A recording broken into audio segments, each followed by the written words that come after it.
ఇదివరకు writer and director combos చాలా ఉండేవి. తెలుగులో అవ్వని, వేరే ఇండస్ట్రీస్‌లో అవ్వని. బట్ ఎందుకో తెలీదు ఒపీనియన్స్ క్లాష్ అవ్వటం వల్లనో, లేక రైటర్ నెక్స్ట్ స్టెప్ అయిన డైరెక్టర్ స్టేజ్‌కి వెళ్ళాలి గదా అనే ఆలోచనతో ఇది తగ్గుతూ వస్తుంది. ఆర్ ఎల్స్ ఇంకేదైనా అయ్యుండొచ్చు.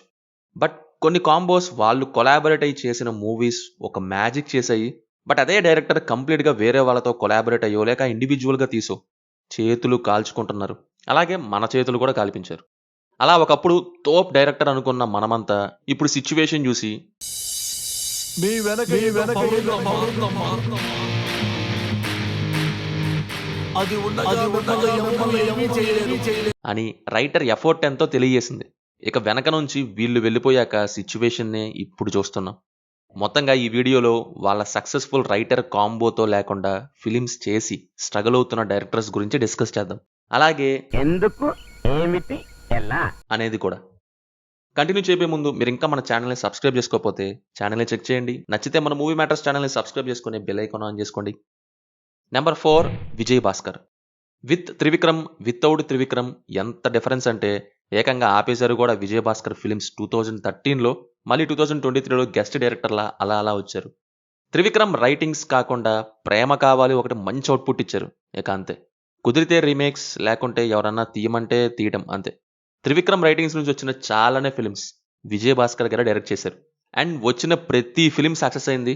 ఒకానొక టైంలో ఈ కాంబినేషన్కు ఉన్న క్రేజే వేరు. చాలా మంది ప్రొడ్యూసర్స్ ఎగబడే వాళ్ళంట త్రివిక్రమ్ గారు అండ్ విజయ్ భాస్కర్ గారి కాంబో ఎప్పుడు వస్తుంది, ఎవరు ప్రొడ్యూస్ చేస్తారో లక్కీ అని. బికాస్ హిట్ రేట్ అలా ఉండేది కాబట్టి.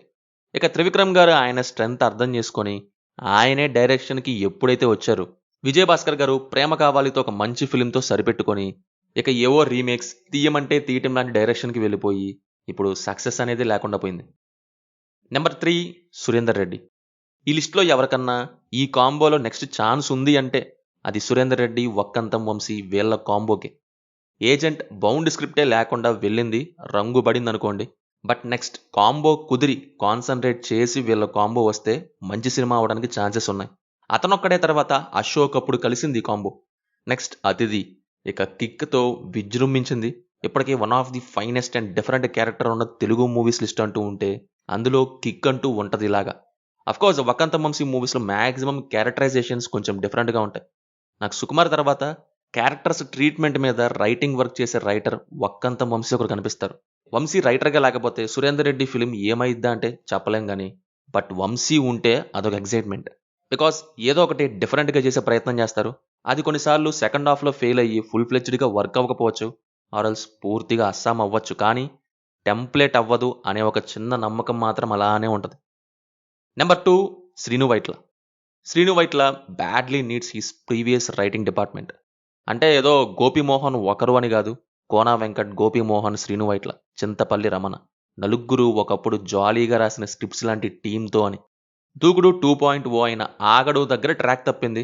ఇక అంతే, వెళ్ళి దూరంగా వెళ్ళిపోయి బండి మళ్ళీ అడ్రస్సే లేకుండా వెళ్ళిపోయిందనమాట. విశ్వంకి గాను గోపిమోహన్ గారు కలిశారు కదా, కామెడీ ఎక్కడా అని మీకు అనిపించవచ్చు. బట్ మెయిన్ థింగ్ ఏంటంటే శ్రీను వైట్ల గారి బ్యాక్ బోన్ కోనా వెంకట్ గారు అండ్ చింతపల్లి రమణ గారు, వీళ్ళిద్దరూ మెయిన్. సొంతం నుంచి బాద్షా వరకు చూస్తే వీళ్ళిద్దరిలో ఎవరో ఒకరు కంపల్సరీగా ఉంటారు. కొన్నిసార్లు ఇద్దరూను, గోపిమోహన్ కూడాను. అయితే ఆగడు నుంచి కోన, రమణ ఇద్దరు శ్రీను వైట్లతో టీం అవ్వటం ఆగిపోయారు. బ్రూస్లీ అప్పుడు కలిసినట్టు రాసినట్టు ఉన్నా కానీ కోన వెంకట్ ఇన్పుట్స్ పెద్దగా లేవని అంటుంటారు. ఇష్టం లేకపోయినా చేశారు అని అంటుంటారు చాలామంది. సో వీళ్ళిద్దరూ శ్రీను వైట్లతో విడిపోయాక ఒకప్పటి కామెడీని ఇప్పుడు మనం హెవీగా మిస్ అవుతున్నాం. అండ్ కెరీర్ సరిగ్గా లేక శ్రీను వైట్ల కూడా హెవీగా స్ట్రగుల్ అవుతున్నారు. ఒక రకంగా వీళ్ళు లేకపోవడంతో వైట్ల మూవీస్ ఇక కష్టమే అనే స్టేజ్కి వెళ్ళిపోయింది. నెంబర్ 1 శంకర్. ఇండియన్ సినిమాని ఇంటర్నేషనల్ లెవెల్కి తీసుకెళ్లిన one of the director Shankar. ఒకప్పుడు రైజ్లో ఉండి ఇప్పుడు ఫాల్ అవ్వటానికి మెయిన్ రీజన్ ఆయన వెనుక ఒకప్పుడు ఉన్న power writer Sujatha garu. Present story, screenplay, direction ఫీల్డ్స్లో చేస్తున్న ఫిల్మ్ మేకర్స్ అయిన శంకర్, మణిరత్నం, కమల్ హాసన్ వీళ్ళ ముగ్గురితోని రైటింగ్ పార్ట్లో అసోసియేట్ అయిన రైటర్ సుజాత. మణిరత్నం గారితో అండ్ కమల్ గారితో కొన్ని మాత్రమే వర్క్ చేశారు. బట్ శంకర్ గారితో మాత్రం చాలానే వర్క్ చేశారు. ఆయన ప్రైమ్ టైంలో ఎన్నో ఎక్సలెంట్ మూవీస్ వచ్చాయి వీళ్ళిద్దరు కాంబో నుంచి. వితౌట్ రైటర్ సుజాత, శంకర్ గారి ఫెయిల్యూర్ స్టోరీని మనం చూస్తున్నాం ప్రజెంట్. ఇది చూడలేకపోతున్నాం బ్రో అని కొంతమందికి అనిపించినా తప్పదు, లైఫ్లో ups and downs are common. ఇవన్నీ ఒక రకంగా ఆయన మిస్టేక్సే కాదు, మనవి కూడా. ట్రాక్ రాంగ్ సైడ్కి వెళ్తుంటే చెప్పాలి, చెప్పకుండా దాచుకుంటామంటే ఇదిగో ఇలా అయినా అయ్యిద్ది. ఒక రకంగా రోబో తర్వాత నుంచి ఆయనకి మంచి రైటర్ దొరకకపోవటం దురదృష్టమైతే, సినిమా ఎలా ఉన్నా భజన చేసి ఆయన ఇక్కడ దాకా తీసుకొచ్చారు కొంతమంది. ఈ చర్చ మొన్నొచ్చిన గేమ్ చేంజర్ నుంచి కాదు, ఐ మూవీ దగ్గర స్టార్ట్ అయింది. ఆ టేజర్, ఆ ట్రైలర్ కట్స్ ఏంటి, ఆ సాంగ్స్ ఏంటి, బా కేకో కేక అంటే సినిమా ఏమో ఇదేంటి అన్నట్టు ఉంటుంది. అసలు పొంతనే ఉండదు. ఒక గ్యాంగ్ ఉంటదిగా, ఒప్పుకోరు. శంకర్ గారి ఫిలిమ్స్కే వంకలు పెడతారా, ఆయన రైటింగ్ గురించి అంటావా అది ఇది అనేవాళ్ళు. అయి తర్వాత 2.0 కూడా సేమ్ క్యాసెట్. నెక్స్ట్ ముచ్చటగా మూడోసారి కూడా డిసప్పాయింట్ చేశాక, అదే రాడ్ దింపే తాత మూవీ అని ఇండియన్ 2తో వచ్చాక దెబ్బకి రియాలిటీలోకి వచ్చారు అందరూ. ఇక లేటెస్ట్ జాబ్ చేంజర్, అదే గేమ్ చేంజర్ దెబ్బకి ఫ్యాక్స్ ఏంటో తెలుసుకోవడం స్టార్ట్ చేశారు చాలామంది. అదే రైటర్ సుజాత గారి గురించి. శంకర్ గారి ఫిలిమ్స్లో నా బెస్ట్ అయితే అపరిచితుడు, రోబో, శివాజీ, నెక్స్ట్ మిగతావి. ఎన్నో రిపీట్స్ చేసిన మూవీస్ ఇవి. మీరు కూడా ఆయన మూవీస్ ఎన్నోసార్లు చూసే ఉంటారు ఒకప్పటివి. అయితే కొంతమందికి ఆయన బ్యాక్ బోన్ అయిన సుజాత గారి గురించి తెలుసు, మరి కొంతమందికి తెలియదు. మొన్న గేమ్ చేంజర్ మూవీకి ముందు వర్క్ చేసిన editor Shameer, actually movie run time నా దగ్గరకు వచ్చినప్పుడు 7.5 hours ఉంది. తర్వాత 3 hours కట్ చేశాను ఫైనల్గా. నా తర్వాత ఎడిటర్ దాన్ని 2.5 hours కుదించారు అని చెప్పారు. ఎన్నో డిలేస్ ఉండేవి, షూటింగ్ డేస్ మీద క్లారిటీ ఉండేది కాదు, ఎడిటింగ్ టేబుల్ మీదకి వచ్చేది కాదు అని అన్నారు. సీన్ ఆర్ షార్ట్ మీద క్లారిటీ ఉంటే అంత తీయాల్సిన అవసరం లేదు. చాలామంది కొన్ని చోట్ల ఎక్స్ట్రా తీస్తారు, బట్ అలా అని డబల్ రన్ టైం కాదు కదా. అంటే ప్రతి షార్ట్ మీద కన్ఫ్యూజన్, నో క్లారిటీ. శంకర్ గారి ఐడియాస్ బాగానే ఉంటాయి, socio political, thought provoking basis మీద. ఆయన విజువలైజేషన్ కూడా అంతే.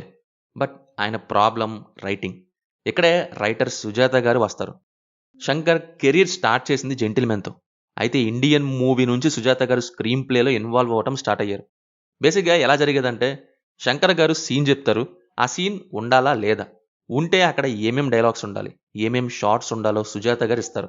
డైలాగ్స్ పరంగా అయితే కొన్నిసార్లు ఒకటి కాదు 2-3 డిఫరెంట్ డైలాగ్స్ రూపంలో ఆయన వే ఆఫ్ అప్రోచ్లో ఇస్తారంట.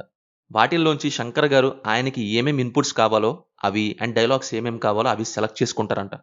కానీ ఇప్పుడు ఈయనే 2-3 షార్ట్స్ తీస్తే సెలెక్ట్ చేసుకునే శంకర్ అక్కడ లేరు.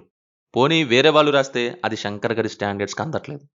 చాలాసార్లు శంకర్ గారు సుజాత గారికి బేసిక్ ఐడియా చెప్పాక, మీ ఇమాజినేషన్లో కథ రాయండి, డైలాగ్స్ రాయండి అని చెప్పేవారంట. బికాస్ ఆయన నవెల్స్ రాశారు. ఆయన పద్ధతిలో ఆడియన్స్ని ఎంగేజ్ చేసే ట్రీట్మెంట్ ఎలా ఉంటుందో తెలుసుకోవడానికి. అలా ఆయన ఆలోచనలు తెలుసుకునే మూవ్ అయ్యేవారు శంకర్ గారు. ఇలా డిస్కషన్స్లో ఆయన సినిమా ఫస్ట్ టు లాస్ట్ ఉంటూనే ఉంటారు. అందుకే శంకర్ గారు ఆయన నా తండ్రి లాంటి వారు, ఆయన్ని చాలా మిస్ అవుతున్నా అని అంటుంటారు. సినిమాలో సరైన స్క్రీన్ ప్లే లేకపోయినా ఆడిన సినిమాలు ఉన్నాయి, కానీ అవి బాక్స్ ఆఫీస్ వరకు మాత్రమే పరిమితం అవుతాయి. అంతొచ్చాయి ఎంతొచ్చాయి అంతే. సినిమాని ఇష్టపడి మళ్ళీ మళ్ళీ చూడడం జరగాలంటే రైటింగ్ పార్ట్లో మ్యాజిక్ ఉంటేనే, స్క్రీన్ ప్లేలో దమ్ము ఉంటేనే. మహా అయితే థియేటర్కి అమాయకం ఇరుక్కున్నాం ఇరుక్కుపోయాం కాబట్టి ఇక తప్పేదే లేక చూసిపోతాం. అదే స్క్రీన్ ప్లేలో దమ్ముంటే దాని కిక్కే వేరు. అందుకే ఒకప్పటి శంకర్ ఫిలిమ్స్లో ఉండే ఆ కిక్ ఇప్పుడు ఉండట్లేదు. భారతీయుడు నుంచి ఒకే ఒక్కడు, బాయ్స్, అపరిచితుడు, శివాజీ, రోబో వరకు రైటర్ సుజాత గారు పాత్ర కీలకమైంది. ఆయన రోబో సినిమా టైంలో ఎప్పుడైతే కాలం చెందారో, శంకర్ గారి స్టార్ డైరెక్టర్ వాల్యూ లిటరల్లీ ఒక్కో దానికి డౌన్ అవుతూ వచ్చింది. ఇప్పుడైతే కంప్లీట్లీ డెడ్. దీనికి ఇంకో కారణం కూడా ఉంది. ఒకప్పుడు శంకర్ డిఫరెంట్గా సోషియో పొలిటికల్ మూవీస్ అని ఆర్ ఎక్స్పెరిమెంటల్ ఫిలిమ్స్ తెచ్చారు. బట్ ఇప్పటి young directors socio political line కానీ ఆర్ యునిక్ థాట్స్తో కానీ మచ్ డీపర్గా తీస్తున్నారు. ఇంకా ఎన్నెన్నో కాన్సెప్ట్స్ తెస్తున్నారు. అందుకే అప్పుడప్పుడు అనిపిస్తుంది శంకర్ గారు రిటైర్మెంట్ ప్రకటిస్తే బెటర్ అని. బికాస్ గ్రేట్కి తోడు బ్యాడ్ యావరేజ్ కాదు, వరస్ట్ మూవీస్ వస్తున్నాయి, పడుతున్నాయి. ఆయన ఆ గ్రేట్ రేంజ్లోనే ఉంటే బాగుంటుంది కదా అని. ఈ టైంలో ఆయన ఒకప్పటి హై రేంజ్ కాదు కదా, డీసెంట్ అవుట్పుట్ కూడా కష్టమే అనిపిస్తుంది. సుజాత గారు రైటింగ్ హెల్ప్లో లేని లోటు స్పష్టంగా తెలుస్తుంది గత 4 శంకర్ ఫిలిమ్స్లో. సో వీళ్ళు అండ్ రైటర్ డైరెక్టర్ కాంబోస్ ఇవి. ఒకప్పుడు వాళ్ళ ఫిల్మ్స్ రేంజ్ వేరే, ఇప్పుడు వేరే. వీళ్ళ ఫిల్మ్స్ పట్ల అండ్ వీడియో పట్ల మీరేమంటారో కింద కామెంట్స్లో మాతో తప్పకుండా షేర్ చేసుకోండి. వీడియో నచ్చితే లైక్ చేసి మన ఛానల్ని సబ్స్క్రైబ్ చేసుకోవడం మాత్రం మర్చిపోద్దు. Will meet in next video. Thank you. Jai Hind.